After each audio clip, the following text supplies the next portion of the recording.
মোদির Jain foundation school and কলেজের online ক্লাসে স্বাগতম। প্রিয় শিক্ষার্থীরা, আমি মোহাম্মদ সুজন হোসেন, শিক্ষক, সমাজবিজ্ঞান বিভাগ, মোদির Jain foundation school and college. আজকে দেখো, একাদশ শ্রেণীর সমাজবিজ্ঞান প্রথম পত্রের প্রথম অধ্যায়ের উপর একটি ক্লাস নেব। আমাদের প্রথম পত্রের প্রথম অধ্যায়ের নাম হচ্ছে সমাজবিজ্ঞানের উৎপত্তি ও বিকাশ, অর্থাৎ সমাজবিজ্ঞানের উৎপত্তি ও বিকাশ। এই টপিকের উপর আজকে তোমাদের একাদশ শ্রেণীর সমাজবিজ্ঞান প্রথম ক্লাস হবে। তো যেহেতু আজকে প্রথম ক্লাস, আমি প্রথমে আমার একটু পরিচয়টা দিয়ে নিই। আমি নাম বললাম যে আমার নাম হচ্ছে মোহাম্মদ সুজন হোসেন। আমার বাড়ি হচ্ছে পাবনা জেলা, পাবনা সদর থানা। আমার পড়াশোনা হচ্ছে পাবনা সরকারি শহীদ বুলবুল কলেজ থেকে এইচএসসি এবং সিলেট শাহজালাল বিজ্ঞান ও প্রযুক্তি বিশ্ববিদ্যালয় থেকে সমাজবিজ্ঞানের উপর স্নাতক ও স্নাতকোত্তর কমপ্লিট করেছি। তো তোমাদের সামনে বলার মতো ছিল এই পরিচয়। তো চলে যায় আমাদের নির্ধারিত টপিক, সমাজবিজ্ঞানের উৎপত্তি ও বিকাশ, অর্থাৎ অরিজিন এন্ড ডেভেলপমেন্ট।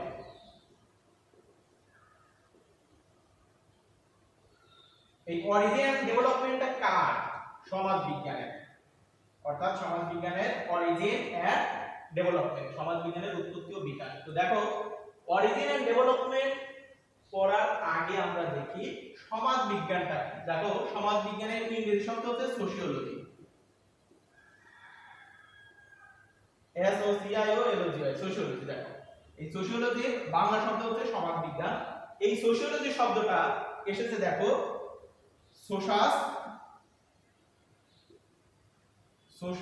এবং লগস থেকে। সোশাস হচ্ছে ল্যাটিন শব্দ, ল্যাটিন ওয়ার্ড। লগস হচ্ছে গ্রিক ওয়ার্ড,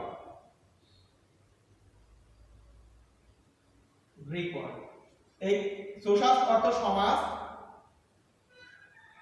লগস অর্থ বিজ্ঞান বা জ্ঞান।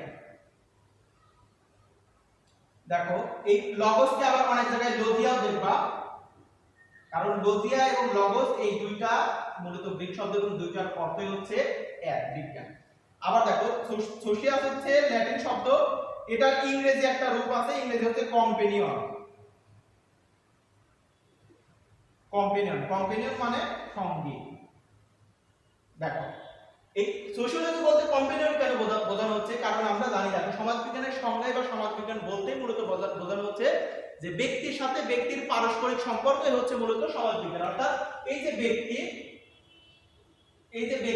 ব্যক্তির সাথে ব্যক্তির পারস্পরিক সম্পর্ক, এই ব্যক্তির সাথে ব্যক্তির পারস্পরিক সম্পর্কই হচ্ছে সমাজবিজ্ঞান। তো সেই তো বলা হচ্ছে, দেখো, সমাজবিজ্ঞানের ইংরেজি শব্দ হচ্ছে সোশিওলজি শব্দটা এসেছে ল্যাটিন শব্দ সোশাস থেকে। সোশাসের আবার ইংরেজি একটা মিনিং রয়েছে যেটাকে বলা হচ্ছে কম্পেনিয়ন মানে সঙ্গী। তো মূলত এই হচ্ছে মূলত সোশিওলজি শব্দটার উৎপত্তি, অর্থাৎ এই সোশিওলজি শব্দটাকে বাংলা আমরা এই দুটো ফরম্যাট দেখতে পারি, সোশিয়াস এবং লগস। আচ্ছা, এই সোশিওলজি শব্দটাকে দেখো এক একজন এক এক ভাবে উচ্চারণ করে। কেউ বলে সোশিওলজি, কেউ বলে সোসিওলজি, কেউ বলে সোশ্যালজি। আসলে এইটার অ্যাবসলিউট উচ্চারণ হচ্ছে সোশিওলজি, সোশিওলজি। তো সোশিওলজি হচ্ছে সমাজবিজ্ঞান। তো মূলত যেটা বললাম যে সোশিওলজি শব্দের উৎপত্তি হচ্ছে এটা। এখন দেখো, এই সোশিওলজি শব্দটা প্রথম ব্যবহার করে হচ্ছে সমাজবিজ্ঞানী অগাস্ট কোট।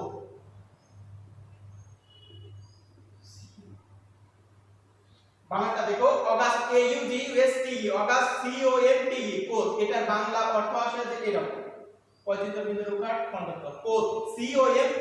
August coat. ইনি মূলত ফ্রান্স ফিলোসোফার। দেখো, এনার জন্ম হচ্ছে 1798 থেকে 1857। এই সময়ের মধ্যে অগাস্ট কোট মূলত সমাজবিজ্ঞান নামে একটা বিজ্ঞানের বিকাশ বা একটা বিজ্ঞানের আবিষ্কার করেন। তো বলা হচ্ছে, দেখো, এই যে অগাস্ট কোটকে সমাজবিজ্ঞানের জনক বলা হচ্ছে এবং উনি প্রথম সোশিওলজি শব্দটা ব্যবহার করেন এবং সোশিওলজি ব্যবহারের পরবর্তীতে সমাজবিজ্ঞানের বিকাশ সাধনে অগাস্ট কোট ব্যাপক ভূমিকা রাখে। তো দেখো, এই সোশিওলজি শব্দটা অগাস্ট কোট প্রথম ব্যবহার করে হচ্ছে 1839 সালে।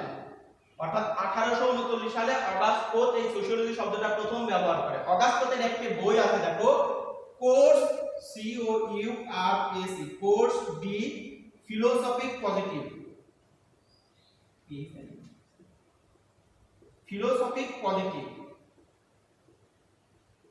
এটা হচ্ছে মূলত ফ্রান্সীয় ভাষায় কোর্স ডি ফিলোসফিক পজিটিভ, আর এটা হচ্ছে ফ্রান্স।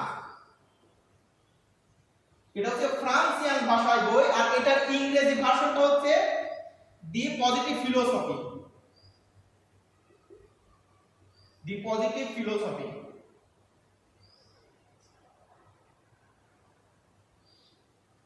এটা হচ্ছে ইংলিশ। দেখো, অর্থাৎ আমি বলতে চাচ্ছি কোর্স দি ফিলোসফি পজিটিভ, এটা হচ্ছে ফ্রান্সিয়ান ভাষায় রচিত বই, ফ্রান্স অগাস্টোতে। আর এইটাকে ইংলিশে ট্রান্সলেট করা হয়েছে যার নাম হচ্ছে দা পজিটিভ ফিলোসফি। এটা হচ্ছে ইংলিশ ভার্সন।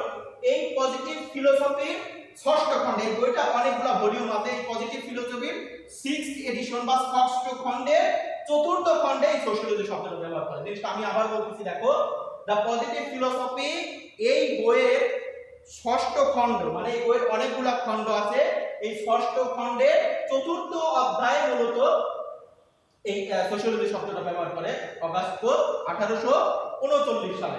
তো দেখো 1839 সালে অগাস্ট এই সোশিয়োলজি শব্দটা ব্যবহার করার আগে উনি 1824 সালে সোশ্যাল ফিজিক্স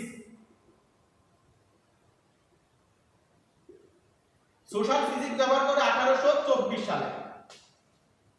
1824 সালে দেখো,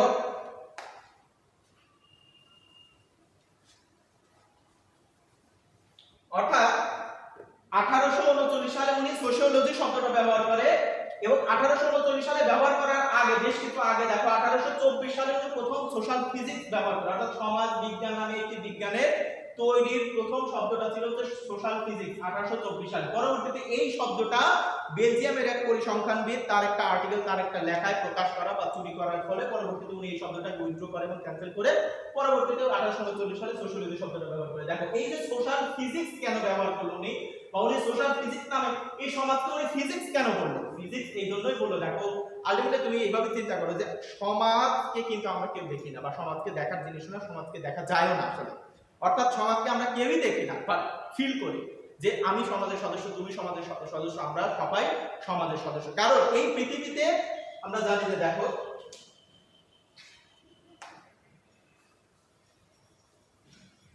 পৃথিবীতে প্রায় 33,000 প্রাণীর অস্তিত্ব আছে। পৃথিবীতে 33,000 প্রাণী আছে। এর মধ্যে একমাত্র মানুষই হচ্ছে সমাজবদ্ধ জীব। অর্থাৎ এই 33,000 এর মধ্যে একমাত্র মানুষ হচ্ছে সমাজবদ্ধ জীব। আর এই জন্যই দেখো এরিস্টটল, মানে গ্রিক দার্শনিক এরিস্টটল বলেছেন যে যে সমাজে বাস করে না সে হয় ঈশ্বর নয় পশু। মানে ঈশ্বরের সমাজ নেই, পশু পাখির সমাজ নেই। অর্থাৎ এই 33,000 প্রাণী জগতের মধ্যে একমাত্র মানুষই হচ্ছে সমাজবদ্ধ সামাজিক জীব। অর্থাৎ মানুষ যেখানেই থাকুক তার সমাজ আছে, এবং মানুষ মানে সমাজ, সমাজ মানে মানুষ। সমাজের বাইরে মানুষকে চিন্তা করা যায় না। আবার একই সাথে অন্য কোনো পশু পাখি, অন্য কোনো জীবজন্তু বা অন্য কোনো প্রাণীর সমাজের সদস্য হওয়ার কোনো সুযোগ নেই, বা তাদের মধ্যে সমাজ নেই। তো যেটা বলতেছিলাম, দেখো উনি বলছেন যে সমাজকে আমরা দেখি না, ঠিক আছে, কিন্তু সমাজ এত বাস্তব, সমাজ এত বাস্তবসম্মত, যেটা আমরা যা দেখি তার থেকেও বেশি বাস্তব হচ্ছে এই সমাজ। যার কারণে উনি প্রথম সমাজকে সোশ্যাল ফিজিক্স হিসেবে আখ্যায়িত করেছেন। উনি দেখো এই প্রথম সোশ্যাল ফিজিক্স ব্যবহার করে 1824 সালে উনি এই সোশ্যাল ফিজিক্স বা সোশিওলজি এই শব্দটা ব্যবহার করার একটা ঘটনা আছে, বা একটা পার্সপেক্টিভে উনি এই সমাজ বিজ্ঞানটা তৈরি করেন বা আবিষ্কার করেন। দেখো, আমরা বলতেছি যে সমাজের উৎপত্তি, অর্থাৎ এই যে উৎপত্তিটা হলো, উৎপত্তি সংক্রান্ত যে হিস্ট্রি বা উৎপত্তি সংক্রান্ত যে ঘটনাগুলো, এই ঘটনার দেখো একটা মূল হিস্ট্রি হচ্ছে মূলত অগাস্ট, যেটা বললাম যে উনি হচ্ছে ফ্রান্স ফিলোসফার। তো উনি যখন ফ্রান্সে ছিল আর কি, বা সমাজ বিজ্ঞানে আবিষ্কার বা সমাজ বিজ্ঞানে প্রতিষ্ঠাকালীন সময়ে ফ্রান্সে ছিল হচ্ছে মূলত গৃহযুদ্ধের একটা কালীন ছিল। আমরা জানি যে ফ্রান্সের যে শাসক ছিল, ফ্রান্সের শাসক, তৎকালীন শাসক হচ্ছে সম্রাট ষোড়শ লুই। ষোড়শ লুই হচ্ছে একজন স্বৈরচারী শাসক ছিল, এবং তিনি ফ্রান্সের জনগণের সাথে ব্যাপক মাত্রায় মানে অত্যাচারমূলক আচরণ করতে, এবং তার মতের বিরুদ্ধে যদি কেউ কথা বলতো তাহলে তাকে কারাবন্দী করতে এবং মৃত্যুদণ্ড কার্যকর করতো। তো তার শাসনে ফ্রান্সের জনগণ এক ধরনের অতিষ্ঠ হয়ে, এবং এই শাসন ব্যবস্থা থেকে মুক্ত পাওয়ার জন্য ফ্রান্সের মানুষের মধ্যে এক ধরনের আন্দোলন, এক ধরনের কি বলবো যে তাকে প্রতিহত করার এক ধরনের সূচনা তাদের মধ্যে তৈরি হয়, সম্ভাবনা তাদের মধ্যে তৈরি হয়, এবং তখন ফ্রান্সে গৃহযুদ্ধের যে একটি কারণ তৈরি হয়, যেটাকে মূলত বলা হচ্ছে ফ্রান্স রেভলিউশন। দেখো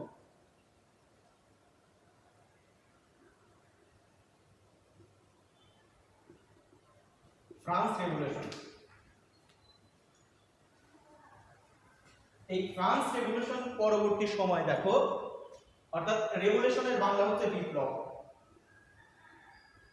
ফ্রান্স রেভলিউশন পরবর্তী সময়ে ফ্রান্সের অবস্থা একেবারে ভঙ্গুর হয়ে যায়, মানে একেবারে সমাজ ব্যবস্থা একেবারে ভেঙে খান হয়ে যায়। যেমন দেখো আমাদের দেশে যে 1971 সালে যে মহান মুক্তিযুদ্ধের পরবর্তী দেশের অবস্থা কেমন ছিল, বা একটি গাড়ি যদি দুর্ঘটনা হয় তো গাড়ির দুর্ঘটনার পরবর্তী তুমি গাড়ির দিকে তাকালে গাড়ির অবস্থা কেমন হয়, ঠিক একইভাবে ফ্রান্সের সমাজ ব্যবস্থা, ফ্রান্সের রাষ্ট্রীয় কাঠামো, ফ্রান্সের আইন, ফ্রান্সের মানুষের সাথে মানুষের সম্পর্কের মধ্যে এত অধঃপতন, এত অবনতি তৈরি হয়েছিল যে ওই সমাজে মানুষের সাথে বা মানুষের বসবাসের একটা উপযুক্ত পরিবেশ ছিল না, উপযুক্ত সমাজ ব্যবস্থা ছিল না। এই ভঙ্গুর, এই ভঙ্গ সমাজ ব্যবস্থাকে একটি সুনিয়ন্ত্রিত পন্থায় আনার জন্য মূলত তৎকালীন সময়ে ফ্রান্সের যে সকল দার্শনিক বা ফ্রান্সের যে সকল চিন্তাবিদ ছিল তারা একটি বিজ্ঞানের সূচনা করার চিন্তা করে, এবং তারই ধারাবাহিকতায় অগাস্ট প্রথমে সোশ্যাল ফিজিক্স বা সোশিওলজি শব্দ ব্যবহার করার মাধ্যমে বা সমাজ বিজ্ঞান নামে একটি বিজ্ঞানের আবিষ্কার করেন। দেখো ফ্রান্সের তৎকালীন দার্শনিক ছিল হচ্ছে মন্টেস্কু,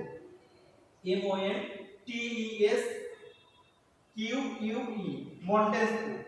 এরপরে ছিল হচ্ছে Rene Descartes, RENE Rene Descartes. এরপরে অগাস্ট কোট। কিন্তু এই সকল ব্যক্তিদের সমন্বয়ে মূলত এই সোশিওলজি শব্দটা ব্যবহার হয়। তবে যদিও সমাজবিজ্ঞানে মন্টেস্কু, রেনে দেকার্তের প্রত্যক্ষ ভূমিকা ছিল না, বা অগাস্ট কোটই প্রথম সমাজবিজ্ঞানকে একটি বিজ্ঞানসম্মত পন্থা বা সমাজবিজ্ঞানকে একটি মানবের আচরণমূলক ব্যবহারের একটি বিজ্ঞান হিসেবে প্রথম ব্যবহার করা হচ্ছে সোশ্যাল ফিজিক্স বা সোশিওলজি। পরবর্তীতে দেখো অগাস্ট কোটের এই তৈরিকৃত বিজ্ঞান বা অগাস্ট কোটের এই প্রতিষ্ঠিত বিজ্ঞানকে সমৃদ্ধ করার জন্য যে সকল বিজ্ঞানীরা পরবর্তীতে কাজ করেছেন তাদের নামগুলো আমি লিখে দিচ্ছি। দেখো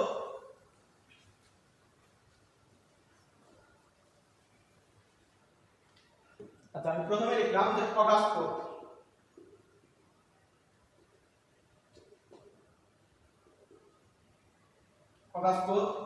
এরপরে Herbert Spencer,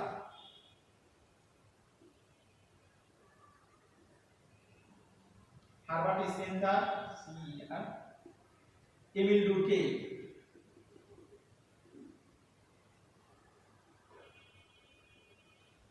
ডুর্কে, Karl Marx, Max weber.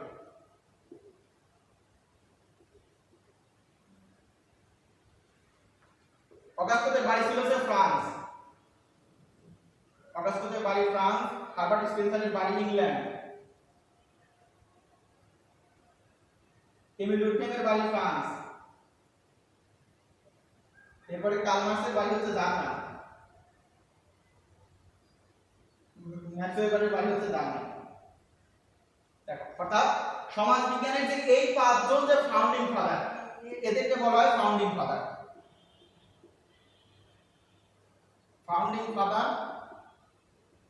Of sociology, অর্থাৎ সমাজ বিজ্ঞানের জনক। দেখো জিনিসটা লক্ষ্য করো যে সমাজ বিজ্ঞানের জনক কিন্তু আমরা যদিও বলতেছি অগাস্ট কোটকে, বাট এই পাঁচজনের কোনো ব্যক্তি থেকে কোনো ব্যক্তির যে অবদান কম আছে ব্যাপারটা এরকম না। এই পাঁচজনকে মূলত বলা হচ্ছে ফাউন্ডিং ফাদার অফ সোশিওলজি, অর্থাৎ সমাজ বিজ্ঞানের জনক হচ্ছে এই পাঁচজন। যদিও অগাস্ট কোট প্রথম সোশিওলজি বা সমাজ বিজ্ঞান নামে বিজ্ঞানটা তৈরি করে আবিষ্কার করে, বাট দেখো অগাস্ট কোট হয়তো সমাজ বিজ্ঞানের একটা সাইড নিয়ে কাজ করেছেন, হার্বার্ট স্পেন্সার সমাজ বিজ্ঞানের অন্য একটা সাইড নিয়ে কাজ করেছেন। এই পাঁচজন ব্যক্তির প্রত্যক্ষ অবদান রয়েছে সমাজ বিজ্ঞানকে একটি বাস্তবসম্মত বর্তমানের যে একটি সমৃদ্ধশালী বিজ্ঞান হিসেবে তৈরি করার পেছনে এই পাঁচজন ব্যক্তির সমান গুরুত্ব, সমান অবদান রয়েছে, যার কারণে পাঁচজন ব্যক্তিকেই মূলত বলা হচ্ছে সমাজ বিজ্ঞানের জনক। তো মূলত দেখো আমি বলতেছিলাম যে সমাজ বিজ্ঞানের উৎপত্তি, এখন যেটা বলবো যে দেখো সমাজ বিজ্ঞানটা আসলে কি বা সমাজ বিজ্ঞান কাকে বলে, অর্থাৎ কোন বিষয়কে আমি সমাজ বিজ্ঞান বলবো। দেখো সমাজ বিজ্ঞানের সংজ্ঞা হচ্ছে হার্বার্ট স্পেন্সার বলেছে sociology is the science of social institution, অর্থাৎ উনি বলতেন sociology is the science of social institution. দেখো science of social institution,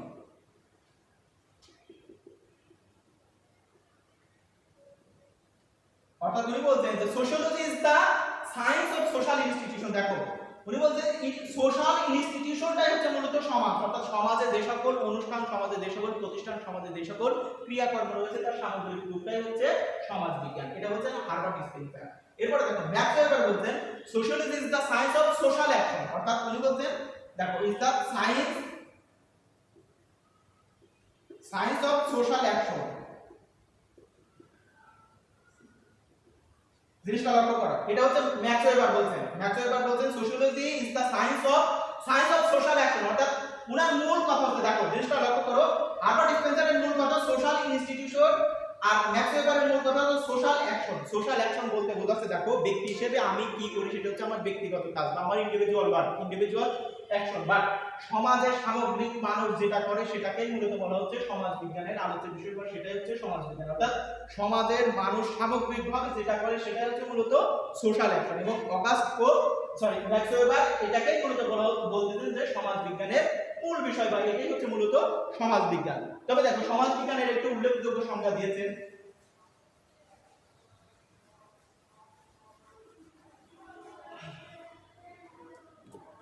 William P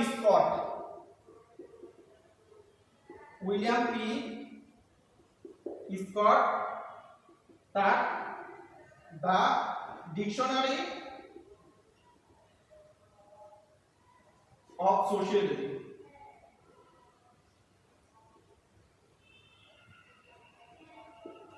দেখো উইলিয়াম পি স্কট হচ্ছে সমাজবিজ্ঞানী, উনি তার দ্য ডিকশনারি অফ সোশিয়োলজি এই বইতে সমাজবিজ্ঞানের সংজ্ঞা দিয়েছেন যে sociology is the scientific study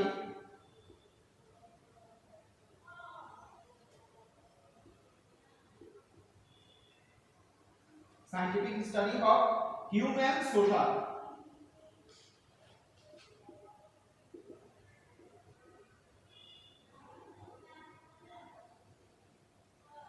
জিনিসটা লক্ষ্য করো, উনি বলছেন sociology is the scientific study of human social behaviour. এটা বলছেন উইলিয়াম পি স্কট তার দ্য ডিকশনারি অফ সোশিয়োলজি এই বইতে এই সংজ্ঞাটা দিয়েছেন যে sociology is the scientific study. জিনিসটা লক্ষ্য করো, সায়েন্টিফিক স্টাডি অর্থাৎ সমাজ বিজ্ঞানের সকল আলোচনাটাই সায়েন্টিফিক স্টাডি অফ হিউম্যান।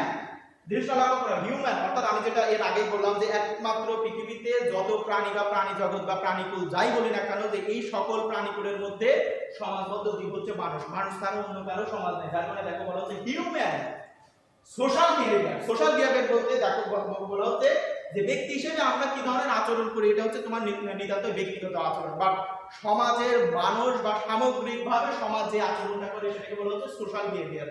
তোমার ব্যক্তিগত আচরণ অনেক রুষ্ট হতে পারে, অনেক ভালো হতে পারে, অনেক মন্দ হতে পারে, বা ভালো মন্দের মিশ্রণ হতে পারে, বা সমাজের মানুষ, সমাজের সামগ্রিক মানুষ যে ধরনের অ্যাটিটিউড, যে ধরনের আচরণ করে থাকে, যে ধরনের বিহেভ করে থাকে, সেটাই মূলত বলা হচ্ছে সমাজ বিজ্ঞানের সোশ্যাল বিহেভিয়ার। তো বলা হচ্ছে দেখো sociology is the scientific study of human social behaviour, অর্থাৎ সমাজ বিজ্ঞান হচ্ছে একটি বিজ্ঞানসম্মত আলোচনা কার মানুষের সামাজিক আচরণ, অর্থাৎ মানুষের সামাজিক আচরণের একটি বিজ্ঞান ভিত্তিক পার্টই হচ্ছে সমাজ বিজ্ঞান। আবার বলি যে মানুষের আচরণের বিজ্ঞান ভিত্তিক পাঠ হচ্ছে সমাজ বিজ্ঞান, অর্থাৎ মানুষ কি ধরনের আচরণ করবে, কি ধরনের আচরণ করবে না, কি বলবে কি বলবে না, কি করবে কি করবে না, কেন করবে না কেন করবে, কি বলবে, কার সাথে কি ধরনের অ্যাটিটিউড করবে, এই সামগ্রিক বিষয় অর্থাৎ একটা মানুষের জীবন ব্যবস্থা পরিচালনা করার জন্য যত ধরনের বিষয় আছে সকল কিছুই মূলত তার বিহেভিয়ার এবং যেটাকে বলা হচ্ছে social behaviour, human social behaviour, এই হিউম্যান সোশ্যাল বিহেভিয়ারটাই হচ্ছে মূলত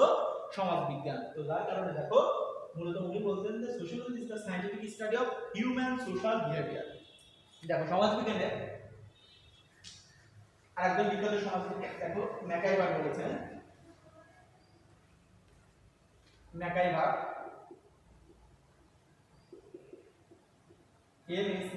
ম্যাকাইভার তার দ্য সোসাইটি বইতে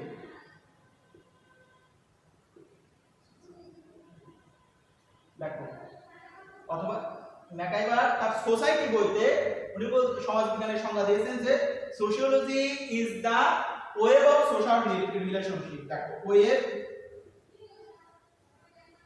of social relationship and it is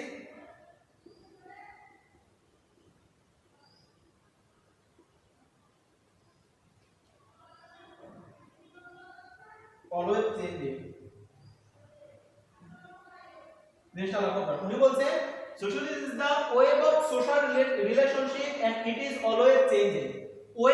web of social relationship, ওয়েবটা কি? যেমন উনি বলছে এইটা একজন ব্যক্তি, এইটা একজন ব্যক্তি। লক্ষ্য করো এই ব্যক্তির সাথে এই ব্যক্তির একটা সম্পর্ক রয়েছে। এখন এইখানে একজন ব্যক্তি আছে, এই ব্যক্তির সাথে এই ব্যক্তির সম্পর্ক রয়েছে। এইখানে একজন ব্যক্তি আছে, এর সাথে এর সম্পর্ক রয়েছে, এর সাথে এর সম্পর্ক রয়েছে, এর সাথে এর সম্পর্ক রয়েছে, এর সাথে এর সম্পর্ক রয়েছে। এখানে একজন ব্যক্তি আছে, এর সাথে এর সম্পর্ক রয়েছে, এর সাথে আছে, এর সাথে এর রয়েছে। দেখো জিনিসগুলো লক্ষ্য করো, এর সাথে এর সম্পর্ক রয়েছে। এখানে একজন ব্যক্তি আছে, এর সাথে আলটিমেটলি এর সম্পর্ক রয়েছে। লক্ষ্য করো আমি যেটা বলতে যাচ্ছি যে ওয়েব, উনি বলছেন এই যে ব্যক্তি, দেখো এই ব্যক্তির সাথে এই ব্যক্তির কিন্তু সম্পর্ক আছে, কিন্তু এই ব্যক্তির সাথে এই ব্যক্তির সম্পর্ক নেই। এর কি সম্পর্ক আছে? নাই। বাট দেখো এটাকে বলা হচ্ছে এই ব্যক্তির সাথে প্রত্যক্ষভাবে সম্পর্ক না থাকলে দেখো আলটিমেটলি এই দেখো পরোক্ষভাবে এই ব্যক্তির সাথে কিন্তু এই ব্যক্তির একটা সম্পর্ক রয়েছে। এই ব্যক্তির সাথে এই ব্যক্তির সম্পর্ক দেখো এই যে এইভাবে সম্পর্কটা রয়েছে। তো বলা হচ্ছে এই যে একটা সম্পর্কের যে ওয়েব, এই যে এটাকে বলা হচ্ছে উনি ওয়েব বলছেন। দেখো ওয়েব অফ সোশ্যাল রিলেশনশিপ, এই যে রিলেশন, এই যে জাল, এটা সামাজিক সম্পর্কের জাল। অর্থাৎ বলা হচ্ছে দেখো এই ব্যক্তির সাথে এই ব্যক্তির সম্পর্ক আছে, বাট এই ব্যক্তির সাথে এই ব্যক্তির সম্পর্ক নাই, কিন্তু আলটিমেটলি পরোক্ষভাবে এই ব্যক্তির সাথে এই ব্যক্তির সম্পর্ক আছে। এই দেখো এই ব্যক্তির সাথে এই ব্যক্তির সম্পর্ক আছে। এই যে ওয়েব অফ সোশ্যাল রিলেশনশিপ বলা হচ্ছে এই যে সামাজিক সম্পর্কের যে জাল, এবং বলা হচ্ছে দেখো and it is always changing, বলা হচ্ছে এটা সব সময় সদা পরিবর্তনশীল। কিভাবে পরিবর্তনশীল হচ্ছে? অর্থাৎ জিনিসটা লক্ষ্য করো আলটিমেটলি এখন হয়তো এর সাথে সম্পর্ক নাই, কিন্তু কোন এক বিষয়ের প্রেক্ষিতে এর সাথে সম্পর্ক হয়ে যাচ্ছে। তোমরা দেখো ক্লাসে যে হয়তো যদি ক্লাসে থাকতে আমি বলতাম যে ক্লাসে তোমরা যে এখন যে সবাই একসাথে বসতে বা ক্লাসে একসাথে থাকতে, কিছুদিন আগে হয়তো তোমাদের সাথে কারো সম্পর্ক ছিল না, কিন্তু একসাথে আসা চলা ওঠা বসা ফলশ্রুতিতে তোমাদের মধ্যে কিন্তু একটা সম্পর্ক তৈরি হয়ে যাচ্ছে। আবার দেখো এই যে সম্পর্কটা তৈরি হচ্ছে, এই সম্পর্ক কিন্তু সবসময় এক ধরনের থাকতেছে না, ভালো হচ্ছে খারাপ হচ্ছে, বা আমি বলতে যে তোমাদের মধ্যে এখন বন্ধুত্বপূর্ণ সম্পর্ক হচ্ছে, এমন হতে পারে যে 5 বছর পরে এই সম্পর্কটা অন্য একটা ফর্মের রূপ নিচ্ছে, বা তোমাদের মধ্যে কোনো পারিবারিক সম্পর্ক তৈরি হচ্ছে, তোমাদের মধ্যে কোনো বৈবাহিক সম্পর্ক তৈরি হচ্ছে, তোমাদের মধ্যে কোনো দেখা যাচ্ছে যে বিজনেস রিলেটেড সম্পর্ক তৈরি হচ্ছে, বিভিন্ন ধরনের মতের ভিত্তিতে কিন্তু সম্পর্ক তৈরি হয়ে যাচ্ছে। তো বলো তো দেখো এখন ছিল তোমরা ফ্রেন্ড, কিন্তু কিছুদিন পরে আর সেই সম্পর্কগুলো থাকতেছে না, অথবা যাকে তুমি 2 দিন আগেও চিন্তা না তার সাথে তোমার একটা সম্পর্ক তৈরি হচ্ছে। এই যে সম্পর্কের যে পরিবর্তন, এজন্য বলছে ইট ইজ অলওয়েজ চেঞ্জিং, অর্থাৎ ওয়েব অফ সোশ্যাল রিলেশনশিপ, এই যে ওয়েবটা বললাম, এবং ইট ইজ অলওয়েজ চেঞ্জিং, এবং এই সম্পর্কটা সব সময়ে পরিবর্তন হতে থাকে। এটাই হচ্ছে মূলত যেটা বললাম যে সমাজ বিজ্ঞানের মূলত মূল আলোচ্য বিষয়, বা সমাজ বিজ্ঞান বলতে কি বোঝায় এখন আমি যেটা বললাম। দেখো এগুলো হচ্ছে মূলত সমাজ বিজ্ঞানের ডেফিনিশন বা সমাজ বিজ্ঞান সম্পর্কিত প্রাইমারি যে আলোচনা।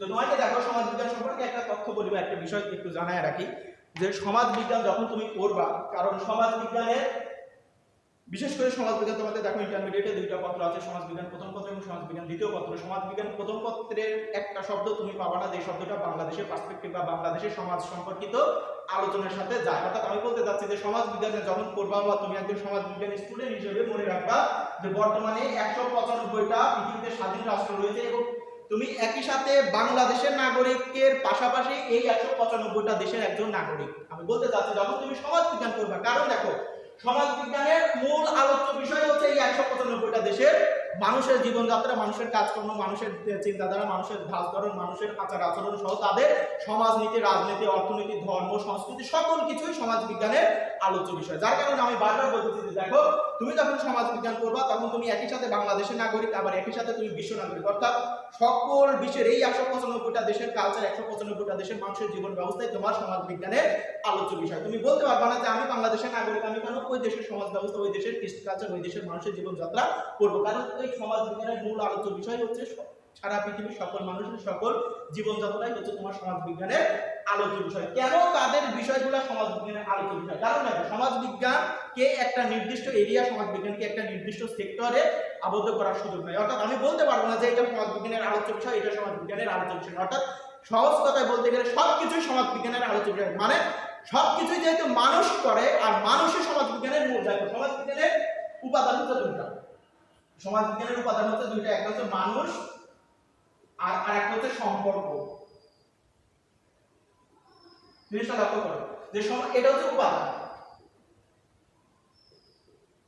সমাজ বিজ্ঞানের উপাদান 2টা, প্রথম উপাদান হচ্ছে মানুষ, আর মানুষের সাথে মানুষের বা ব্যক্তির সাথে ব্যক্তির সম্পর্ক হচ্ছে মূলত সমাজ বিজ্ঞান। এই যে সমাজ বিজ্ঞানের এই উপাদান হচ্ছে এই 2টা জিনিস। তো সেই হিসেবে বলতেছি দেখো সমাজ বিজ্ঞান যখন তুমি পড়বা তখন তোমার মস্তিষ্ক, তখন তোমার চিন্তাধারা থাকবে মানে উন্মুক্ত, অর্থাৎ সকল ভিন্নতা, তোমার সোসাইটিতে কি ঘটে আর একজনের সোসাইটিতে কি ঘটে না, বা আর একজনের সোসাইটিতে কি ঘটে তোমার সোসাইটিতে কি ঘটে না। যেমন দেখো তোমার আমি যদি বলি আমাদের যে বাংলাদেশ বা আমাদের যে এশিয়া মহাদেশের মানুষের জীবন ব্যবস্থা একরকম, আফ্রিকান মানুষের জীবন ব্যবস্থা একরকম, ইউরোপিয়ান মানুষের জীবন ব্যবস্থা একরকম। এই যে মানুষের মধ্যে আবার তাদের আকার আকৃতি, তাদের শরীরের গঠন কাঠামো, তাদের শরীরের কালার রং, এর মধ্যেও কিন্তু এক ধরনের ভিন্নতা রয়েছে। অর্থাৎ প্রত্যেকটা মানুষের কিন্তু আচার আচরণের মধ্যে কিছুটা ভিন্নতা রয়েছে। এই যে ভিন্নতা, এই যে চিন্তাগত ভিন্নতা, আচরণগত ভিন্নতা, এই সকল ভিন্নতা বা ভিন্ন ভিন্ন আচরণে কিন্তু সমাজ বিজ্ঞানের মধ্যে চলে আসবে। এই জন্য এমন অনেক বিষয়, এমন অনেক টপিক সমাজ বিজ্ঞান পড়তে গেলে চলে আসতে পারে যেটা তোমার বিধিবদ্ধ জ্ঞানের মধ্যে বা তোমার বিধিবদ্ধ সমাজ ব্যবস্থার সাথে সেটা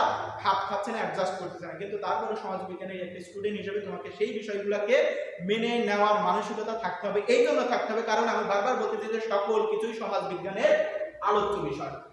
তো যাই হোক, দেখো যেটা বললাম যে এখানে যে সমাজ বিজ্ঞানের যে 5জন ফাউন্ডিং ফাদারের নাম লিখলাম, এই নামগুলো একটু পড়ার চেষ্টা করবা, কারণ সমাজ বিজ্ঞানে বিশেষ করে প্রথম পত্র টোটাল আলোচনাটাই এই 5জন ফাউন্ডিং ফাদারের আলোচনার বিস্তারিতের উপর। অর্থাৎ সমাজ বিজ্ঞানে তোমাদের প্রথম পত্রে সম্ভবত 12টা অধ্যায় আছে, এবং এই 12টা অধ্যায়ে যে আলোচনাগুলো রয়েছে এই 5জন ফাউন্ডিং ফাদারের এক একটা সাইড, এক একটা সেক্টর কিন্তু এই এক একটা অধ্যায় হিসেবে পরিগণিত হয়েছে। যার কারণে এই নামগুলো হয়তো আমি বারবার বলবো, বারবার চলে আসবে, তবে চেষ্টা করবো এই নামগুলা পড়ার পাশাপাশি। দেখো সমাজ বিজ্ঞান সম্পর্কে আরেকটা তথ্য দিয়ে রাখি।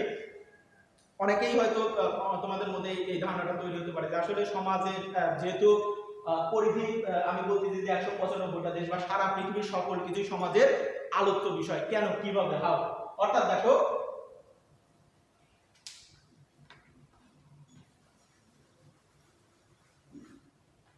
আমেরিকান একজন সোশিওলজিস্ট শেফার তার সোশিওলজি বইতে দেখো শেফার তার সোশিওলজি বইতে উনি একটা উদাহরণ দিয়েছে যে ব্যক্তি,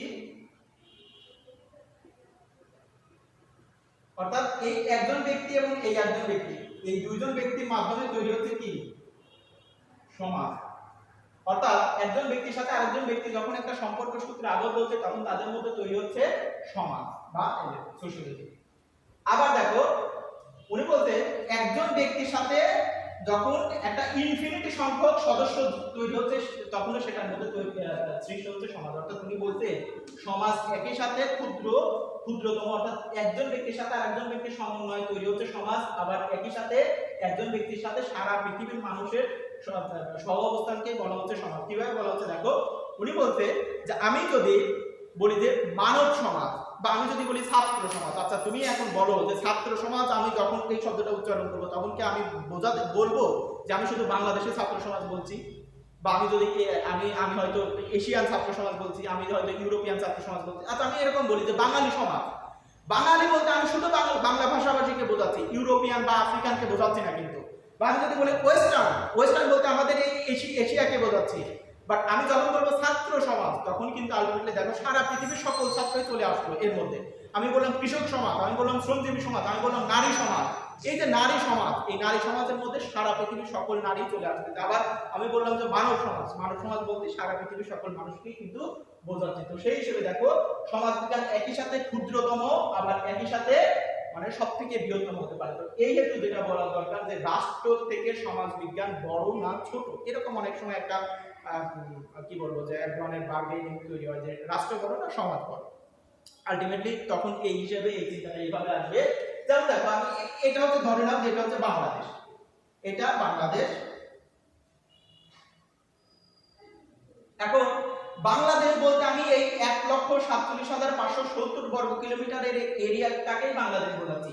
এই সাইডে আছে কি ভারত, ইন্ডিয়া, পাকিস্তান, এটা মনে করো যে পাকিস্তান, এটা আছে হচ্ছে নেপাল বা মিয়ানমার, হ্যাঁ এটা আছে চীন। এখন জিনিসটা লক্ষ্য করো, আমি জাস্ট লিখলাম আর কি যে জিনিসটা লক্ষ্য করো, আমি কিন্তু বাংলাদেশ বলতে এই এরিয়ার বাইরের এরিয়াকে বোঝাচ্ছি না বা বাইরের এরিয়াকে বোঝানো যাবেও না। আমি যখনই বলবো বাংলাদেশ তখনই এই এরিয়াটা, যখন বলবো ইন্ডিয়া তখন এই এরিয়াটা, যখন পাকিস্তান তখন এই এরিয়াটা, যখন নেপাল তখন এই এরিয়াটা।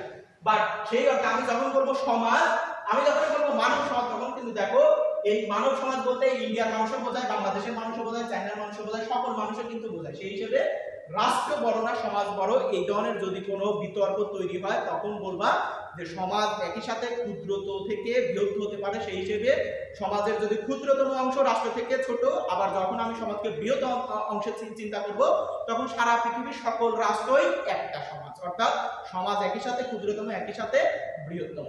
তো এই হচ্ছে তোমাদের সমাজ বিজ্ঞান সম্পর্কিত আজকে প্রথম ক্লাসে প্রথম কিছু প্রাইমারি আলোচনা। আমি বলি যে ক্লাসে একটু মনোযোগ করার চেষ্টা করবো, কারণ সমাজ বিজ্ঞানের বিষয়গুলো হয়তো জটিল হয়তো সহজ, মানে তুমি যদি বিষয়গুলোকে ধরতে পারো, সমাজ বিজ্ঞানের বিষয়গুলোকে তুমি যদি একটু চিন্তা করে জিনিসগুলোকে ক্যালকুলেট করতে পারো, তাহলে সমাজ বিজ্ঞান তোমার কাছে খুবই একটি মজার সাবজেক্ট মনে হবে। তো তোমাদের সর্বোপরি সবার জন্য শুভকামনা, ভালো থাকো।